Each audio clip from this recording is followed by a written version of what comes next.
What's up, everybody? Welcome into the Fantasy Football Latin America podcast. My name is Kyle Porter, your host. I am joined by three-time champion Matt McGregor. We're here to wrap up last week, talk about next week, talk about our side hustles, and our game of the week.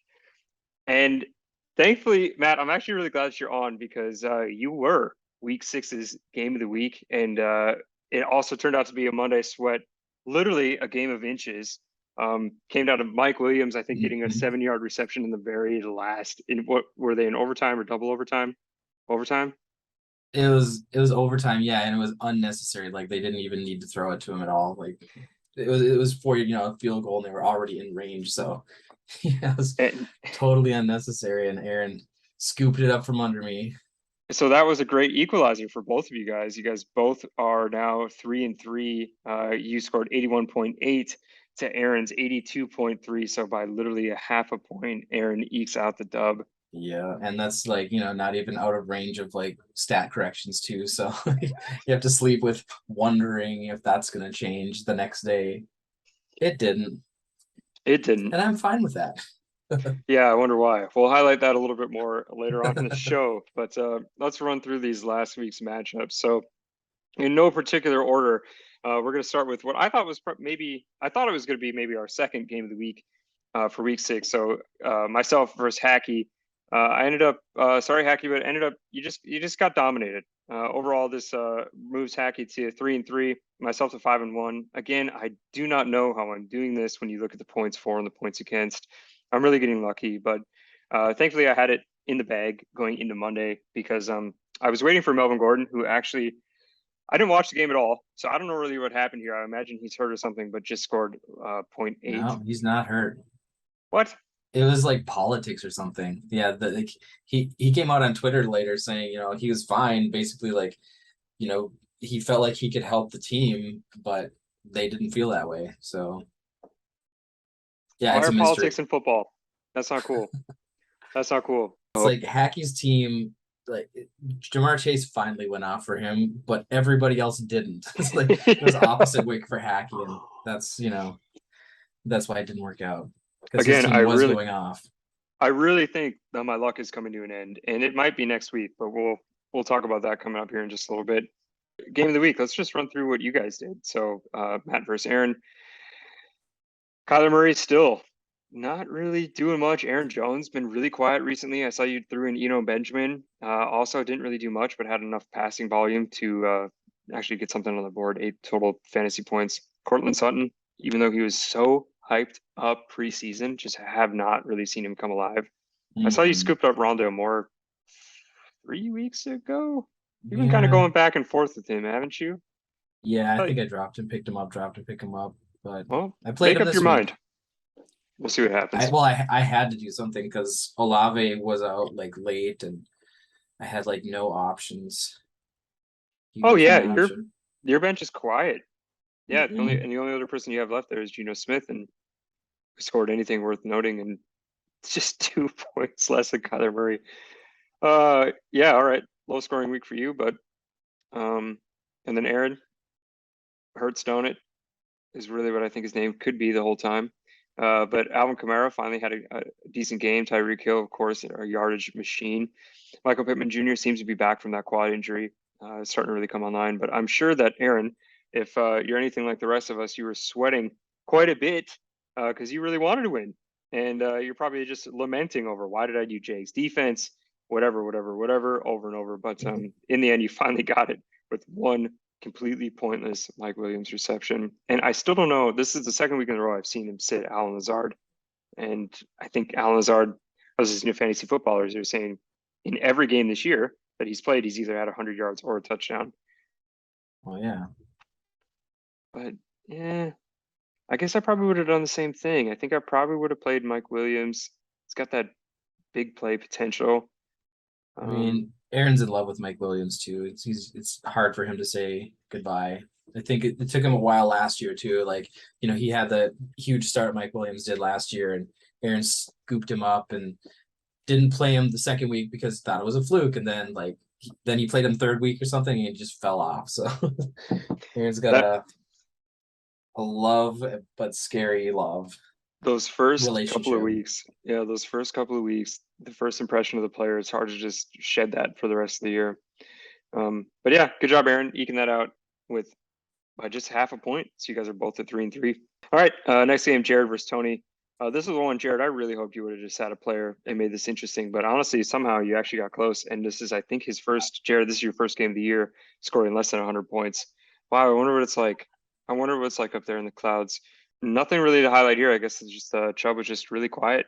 And DK Metcalf was also really quiet. Just didn't have the same kind of boom that you normally have each week. And of course, Devontae Adams being on a bye and good call sitting Kareem Hunt just didn't feel right there. Tony, full disclosure for transparency in the league, because we're an open and honest league. I actually texted him because I was like, hey man, put a running back in your lineup.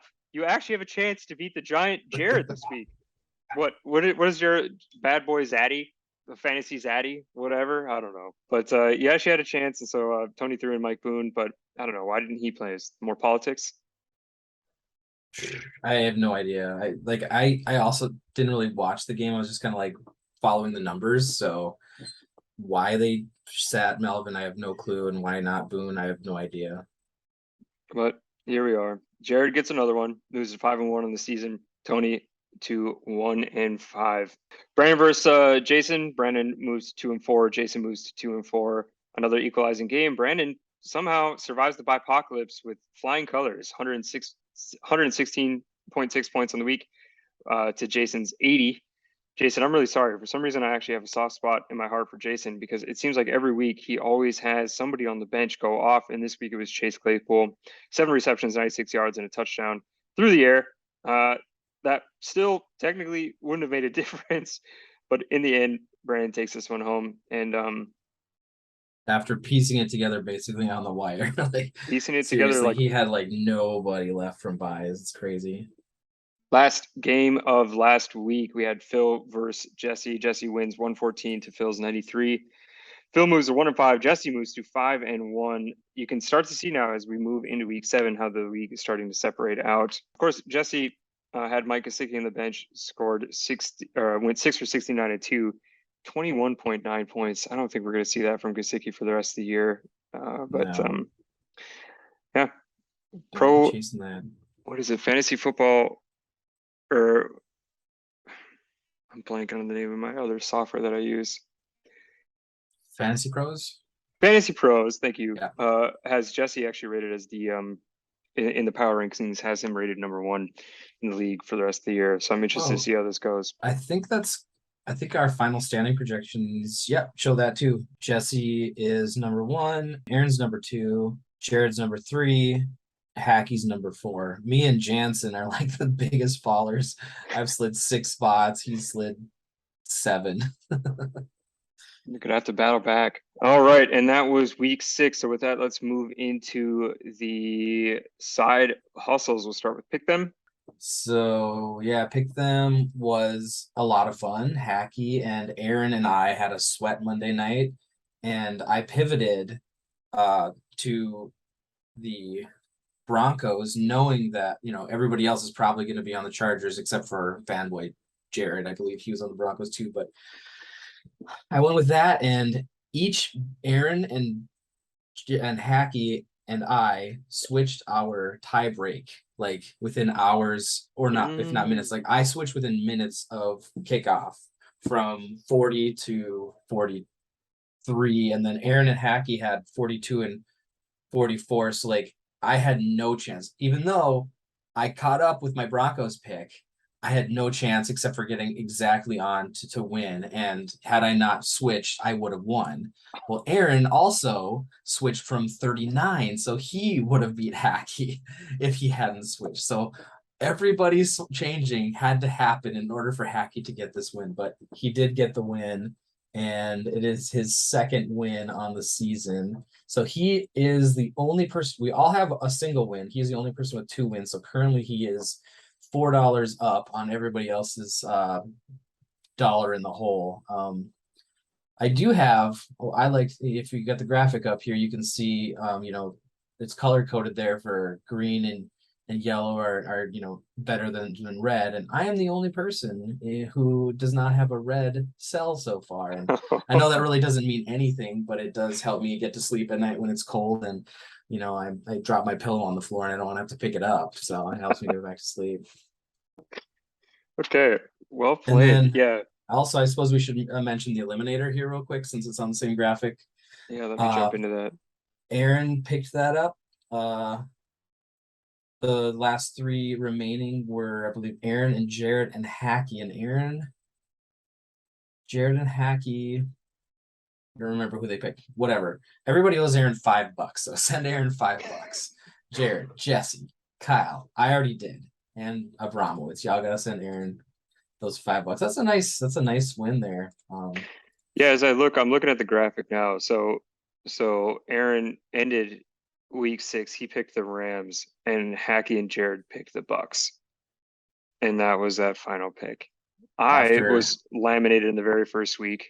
yeah, Was that you here? Who else? Oh, Jesse Abramowitz was as Jesse was well. laminated the first I week. think with misunderstandings of the rules of the game, possibly for the second year in a row, Kyle. I have no excuse. Year 3's my year. Congrats, Aaron. The Laminator King. Okay. And with that, let's jump into DFS for week 6. Pull up my graphic. Which was also a nail biter down to the wire. And I thought you had it because you had my we all had, you and I had Stephon Diggs and I had Josh Allen, and I was just assuming that all the points that were going to Diggs would just cancel out everything. And luckily, I don't know how, I stopped paying attention because I was just like, Kyle got this. And I guess Aaron had caught up and got ahead of me, and then I just like leaped over both of you right at the very end.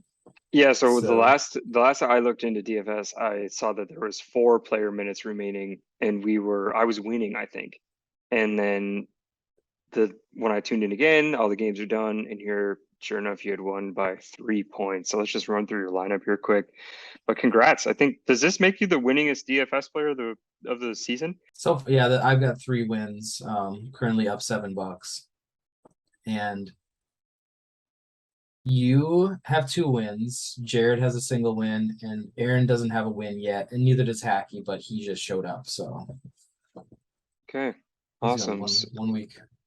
So your DFS winning lineup for week 6, you had Josh Allen, Benjamin, Ramondre Stevenson, Stephon Diggs, Marquise Brown, Callaway from the Saints, Evan Ingram, Deion Jackson, and the Jags defense, DST. So just enough for you to eke out the dub by just 2.4 points. Mm-hmm. Nice little sweat. Who knew? You got some mad DFS skill. Looks like that UDK might be worth it. We'll see. I'm still not using it, so I'm just playing on intuition and feel, baby. Get in there. Okay. With that, let's see what else here. So let's jump into next week's matchups and our pick for the game of the week. And then, so Jared mentioned this in the Slack, but I think this would be fun, is that if we also did our own pick them for week 7. So if you and I chose who we think is going to win in week 7 and Okay. go from there. So let me pull this up. Okay, looking ahead at week 7, we've got Phil versus Brandon. Phil 1-5, Brandon 2-4 in the year. Phil right now with his current lineup is looking at a 64% win projected at 101 points versus Brandon's just 71. Brandon, of course, has a couple of people on bye, both Cousins and Thielen, who are still in the lineup. And Phil, if you ever watch this, man, just tell me who you want for Ken Walker. I'm really, you rejected my Kyle Pitts trade. I might be outing myself here on the podcast, but I'm just trying to sneak one by. You're 1-5, man. Just give me Ken Walker. We'll see what happens here. But anyway, all right. So looking at this game, if I had to pick between the two, it's actually kind of tough because I've noticed that Brandon's been coming online. So depending on who he can put in, if you can replace Thielen, I mean, is Keenan Allen expected to be back this week? He's got Amon St. Brown on the bench still. Yeah, I think he'll be fine. I think if I actually had to pick, if he makes some lineup changes, I think my pick for this week is going to be Brandon. Yes, if he gets active and he fills his lineup. I mean, his team's hot. I mean, Leonard Fournette can go off any day of the week or any week. Brees Hall could. Uh, Josh Jacobs is all of a sudden coming online, so he throws the right people up there, and he's got him on the bench. I think he's got this one. All right, next game we're going to be looking at the Jessies. The Jessies fight to the death. Jesse Abramowitz 5-1, taking on Jesse Hacksgard 3-3. Current line, actually Hackey is up 58%, projected 118 points compared to Jesse's 97. Jesse minus a kicker. Jesse minus a kicker.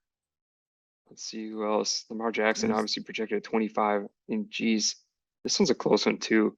I think this is pretty close, yeah.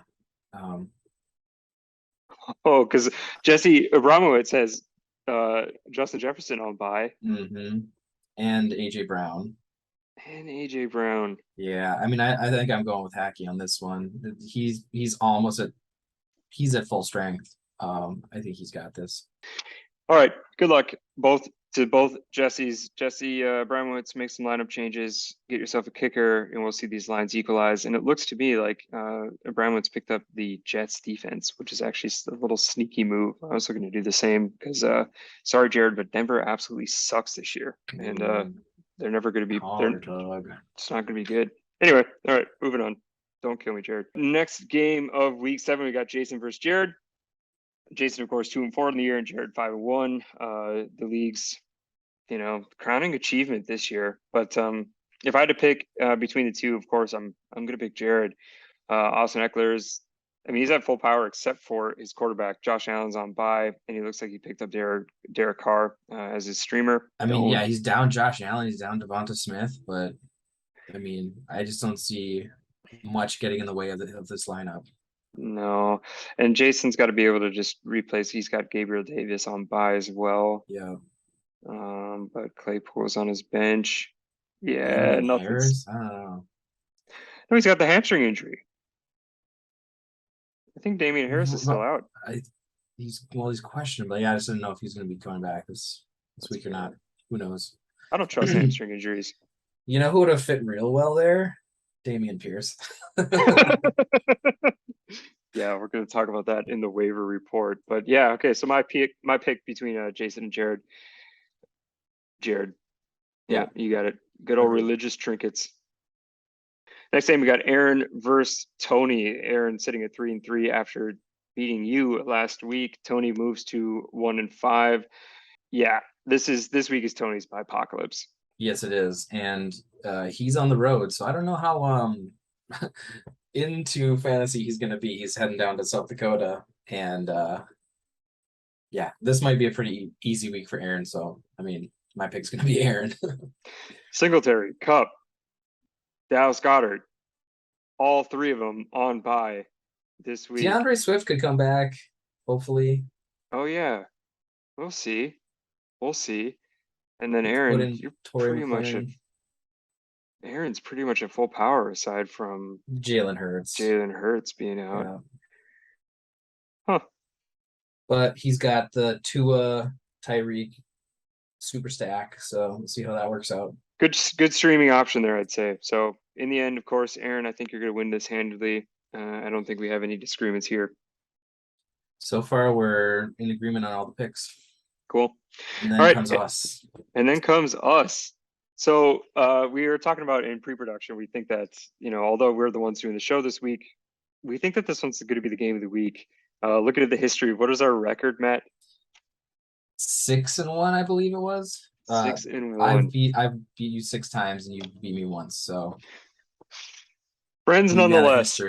Yeah, friends nonetheless. When we look into the league history in the fantasy app, you are hands down my hardest opponent, and I must be your easiest. But 6-1 over these. No, actually, the Baker Dot, so that was Baker Dot and Alex, I believe. I've beat them every single time. So whatever that means, history. Having two different managers and now a third. Yeah. 1 win, just 6 losses. Our most recent matchup was the last time we met was in the 2021 season of week 14, where you beat me 128-125. So You tend to as have the close games too. I try as Just hard as I devastating can. losses. Try as hard as I can. All right, but looking at this lineup, it's going to be a tough week for me. Right now, I'm at 5-1. You are at 3-3. ESPN has me slated, or has you slated to win, 61% chance to win. Currently, with the current lineups, 115 points projected to just compared to my 90. Tough week for me as I've got my wide receiver 1 and my running back 1, both Dalvin Cook and Stephon Diggs, sitting on the bench, and I'll have to pick up a new DST. The Eagles have been good to me, but it's going to be time to part ways this week. So what I'm doing, I'm going to try my best here, but I'm throwing Travis Etienne in. He's been having a lot of pass down work. I'm hoping that's going to go okay. And then, of course, Ramondre Stevenson has completely dominated these last 2 weeks. It's looking great. Going to get most of the touches. And then Stephon Diggs, I don't know. I'm So just let's get going to Damian Harris back. look It was nice at of you to reunite Stephon Diggs and Dalvin Cook.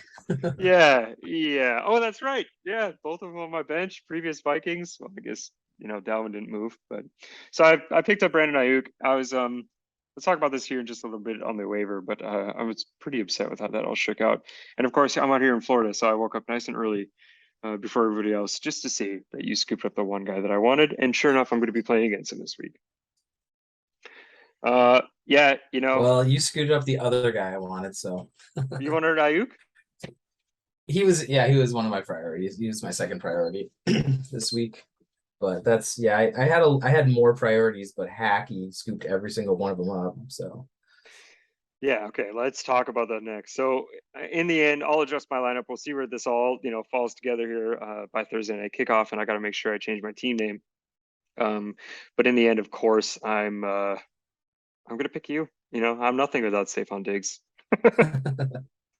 All right, so yeah, Matt versus myself. Matt 3-3 on the year. Myself 5-1. This could be the week that my luck runs out. Our game of the week. I'm gonna pick Matt, and again, we're in agreement. yeah, I think I'm gonna pick myself. All right, we have an accord. I need it. Yeah, what I you're on was a a losing streak of 3. I was okay. I was okay with the loss this week, for selfish reasons, but I really want to win from here on out. Speaking of selfish reasons, we decided this week that it makes more sense to do the show on Wednesday, and for that because we get to talk about the waiver. So I'm going to jump into the most recent activity, and Matt is going to give us our waiver report. But no surprise here, Hackey is all over the waiver. Yeah, I mean, I had the first waiver priority because we had 4 inactive players who could have snatched him up, but I got Dameon Pierce dropped by Tony earlier in the week for Mike Boone. So that's pretty awesome. Aaron got his Tua second of all, and then Hackey snatched up Daniel Carlson with his first priority. Obviously, I think everybody's first priority was Dameon Pierce, but snatching up a kicker with your other, your second priority, that's kind of crazy. You got Brandon Ayuk, which I was also interested in, and then we had a couple of minor pickups from there on out, except Hackey's just snatched up every single prospective bench stash that I've heard on any podcast or read on any article online. So I thought I'd be able to get maybe one of them, but no, he proved that he will be the waiver monster and just get them all. So I can't sleep on waivers anymore. I was just done with it last night. I was like, I don't want to think about this anymore. There's got to be somebody available in the morning, but nope. Thanks to Hackey. Although I did look this up, Hackey has 29 transactions. I have 22, which I didn't expect myself to have that many, but I have 22 this year. But Hackey's leading the way with 29. Maybe you don't have as many this year because you're not actually winning as dominantly in the beginning of the season, right? I mean, 3-3, you have, I don't know, are you just shifting around more? Yeah, right. Probably. That's probably what's going on. Yeah, when you start off, with a good team, you're probably not making as many moves. I just noticed here that Jared dropped Marquise Brown for his streaming for Derek Carr. Isn't he going to go on IR? Oh, see, that's what I get for not watching any of the games. You guys, just to be clear, I'm out here in Florida with my family, and I did not watch any football except for the very last minute of Monday night. And so I just haven't been watching. So Marquise Brown's going on. Oh, that makes Rondale or what do we call him? Palmdale Moore, a lot better for you. Yeah, hopefully. Cool. The other drop it like it's hot candidate, I think, would be Aaron's dropping of Taysom Hill. So any given week, you could get 4 or 40 points from him. Yeah, and I was really hoping for more with Elijah Moore this year, but he just hasn't. He's not even getting looked at, it seems like. So it was just time to let him go. Yeah. Been a I don't lot of know. disappointing. There's a lot of disappointing Moores out there. DJ Moore, Elijah Moore, Rondale up until this point, but. And that is the waiver report. I don't think I've got anything left today. I think that takes care of it. Cool. All right, everybody. Well, don't forget to change your team names before Thursday night kickoff. Matt, thanks so much for joining me this week. Thanks for having me. We'll see you guys next week, Wednesday. That has been your Fantasy Football Night in America podcast for week 6 going into week 7. We'll see you guys next week. Good luck, everybody.